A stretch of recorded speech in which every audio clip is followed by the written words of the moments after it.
Aquarius, hello and welcome to your reading for the week of January 31st through February 6th.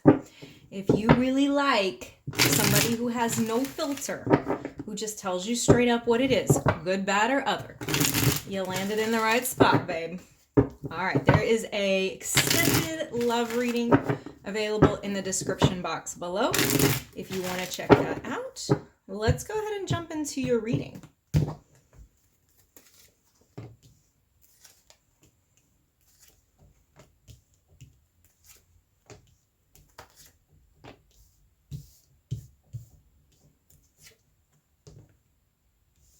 Trying to figure out how to make all these fit the way that I want them to.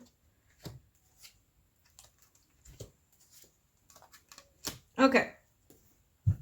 So Aquarius, I'm feeling like, okay, the Hermit here in situation and crossed by the Emperor. I mean, first of all, you got Aries, Virgo energy there. You've also got Taurus, Pisces energy in this reading.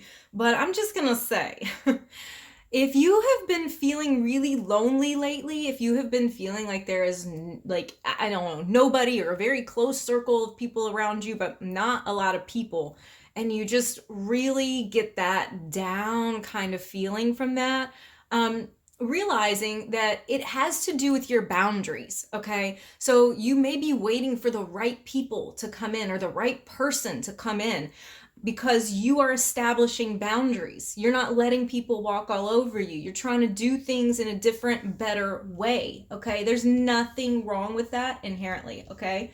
So the other thing that I'm seeing for you is that something has wrapped up. There's been some ending in your past, some closure. And I think that you learned something from this. You learned some lessons about what you want to tolerate and put up with and what kind of people you want in your life and which ones are out. Right? So you came into this saying, you know, I would rather be alone than put up with people who don't treat me right. I'm going to have boundaries. I'm not going to let people ramrod run over me. Okay?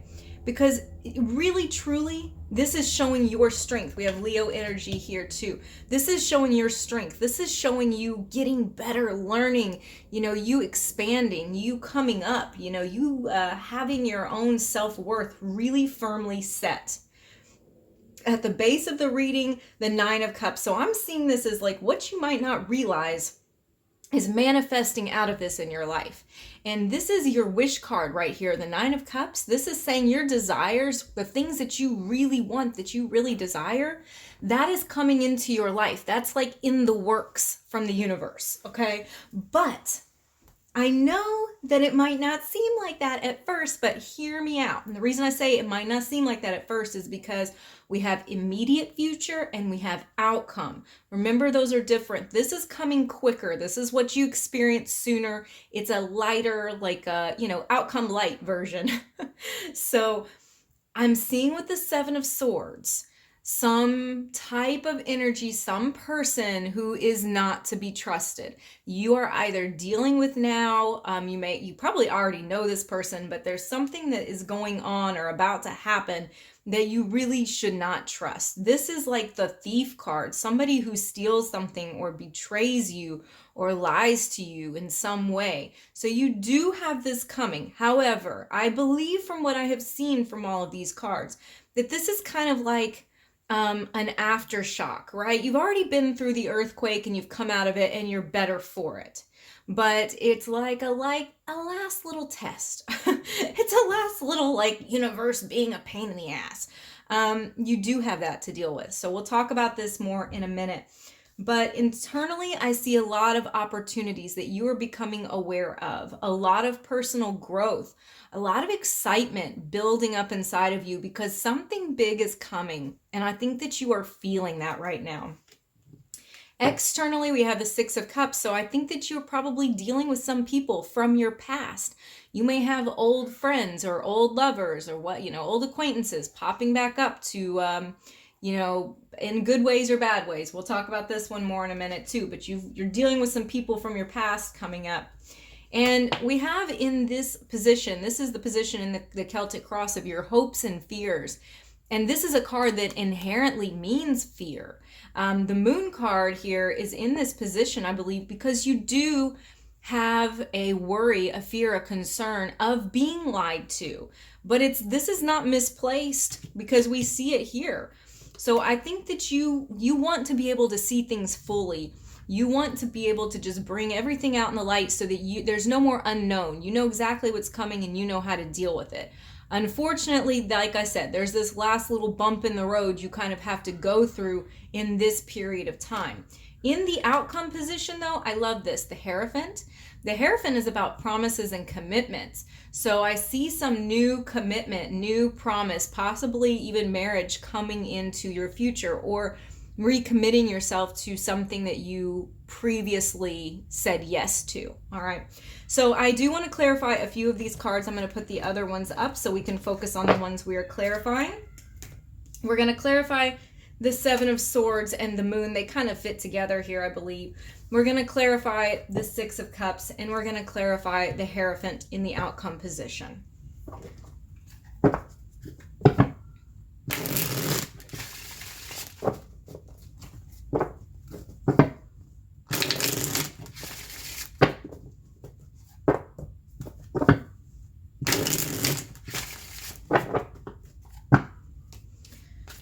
Okay, clarifying this kind of duplicitous energy, this deceptive energy, something, someone really, that you need to look out for.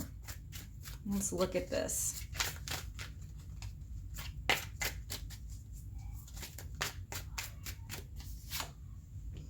Okay, we've got fire signs. We've got Queen of Wands here. This the sun is also a fire sign, so this could even suggest Leo. We've got air signs as well. We've got the King of Swords, the Queen of Wands, and the Sun. I'm feeling like this person could be younger than you because of the Sun's implications here. It does feel like there is more than one person at play. They may have even teamed up in some way with the Queen of Wands and the King of Swords. Somebody who has is pretty shrewd, is pretty cunning, actually quite the strategizer, quite the planner, all right? So that's somebody that I think you do need to look out for. Let's pull some cards for advice on the best way to handle that.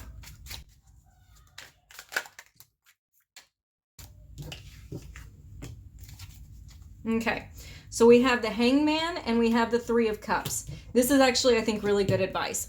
First of all, keep your friends close and your enemies closer, okay?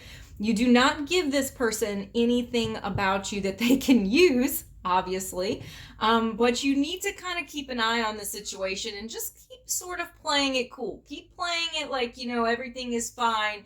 That's going to expose it quicker and help you know what the next best steps are. This is fully overcomable. This is not a big shockwave. I'm not seeing big, red flags of something that's just going to disrupt your whole life. I'm seeing this as a blip that you need to be aware of. So it's telling you this could be indicating that it is a friendship as well, but keeping this person close at hand is important.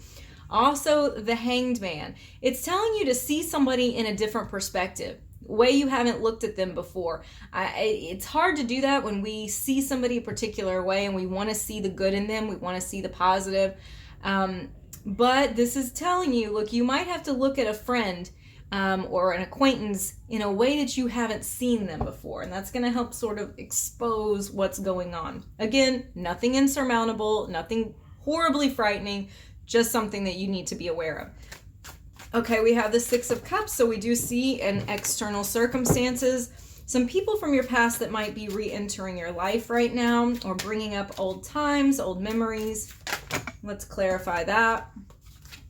Okay, this one came out face up, so I'm going to keep that one. The rest of them just scattered across my table like what? So the Four of Swords I'm seeing here as some type of reconciliation. I think that somebody may be back in your life to actually restore something that was lost, okay? And this, again, this can be friend, this can be lover, but it is about a reconciliation between the two of you. And I think that there is part of you that doesn't really know how to take this with the Two of Swords. I think that you are feeling a little challenged by it and you're trying to make a decision as to, do I really reconcile with this person? Or is this something that I need to let, just the past be the past? The Two of Swords can also tell me that this person may even be kind of pushing the envelope a little bit more, pushing the relationship a little bit more than what you're doing. Okay, and we also have the Wheel of Fortune at the end. There's a turn of fate here, though. There's something that is happening for the good. So it's asking you, I think, to not dismiss this opportunity to reconcile with somebody in the past, because something really good can come out of it with the Wheel of Fortune. The last card here, the Hierophant. The Hierophant about commitments and promises, oftentimes even marriage. Let's see what that outcome card is about for you. Jeez.